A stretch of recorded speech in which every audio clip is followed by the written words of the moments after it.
first heard about GRID when I was 19 years old. It was called Gay-Related Immune Deficiency, and at the time I felt that that was just another attempt to minimalize or criminalize even the gay community and to and give us a bad name, as it were.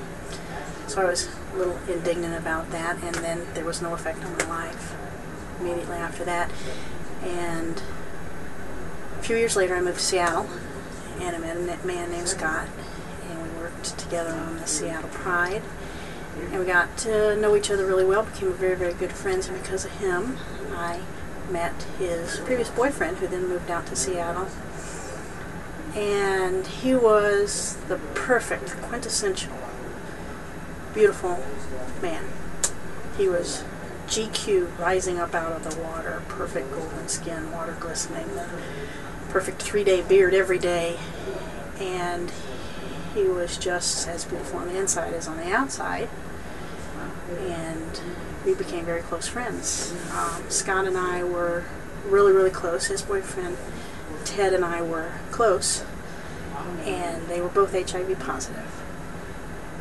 And when my partner and I started considering having a child, we knew of the only person that came to the top was Scott. And of course, we knew that we could not use him as a sperm donor, but we had to tell him anyway, which of course he was quite pleased with that, and disappointed that he was unable to assist us in that. And shortly after that, we moved away, not far, but enough that we didn't see them all the time anymore. And a couple years later, I was back up in Seattle and at a party, and that Scott had taken us to, and there were a couple of men sitting on a couch, and they were both obviously ravaged by the advanced AIDS. And I went up and introduced myself and shook hands with one of them, and then introduced myself and shook hands with the next one, and he held onto my hands and said, "It's me, Ted." And I looked closer, and it was Ted in his eyes. And he did not look like the same beautiful man in any way whatsoever other than his eyes. He was still there, sparkling, beautiful. So I quickly got over my embarrassment for not having recognized him, because this was obviously not the first time that he was not recognized anymore because of the state of his physical being, and spent the evening having a great time with him, talking. He couldn't get up off the couch. He was so weak at that point that he was wheelchair bound, and I went about my life, and it wasn't but a few short months later that I was up back in Seattle attending his funeral, and it was of course filled with many wonderful people reflecting on what they had known, and I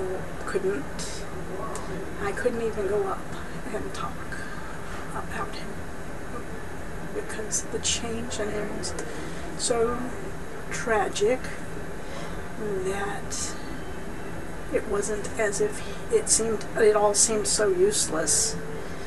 And he was the first friend that had died of AIDS, and that was too difficult. And it wasn't long that I was attending other funerals for other friends dying of AIDS. And luckily, I can say that after those few years, things have changed, and I have not lost any friends in maybe 12 years. Although I do know people who are positive, they remain positive in the good way, and that is the change, I guess.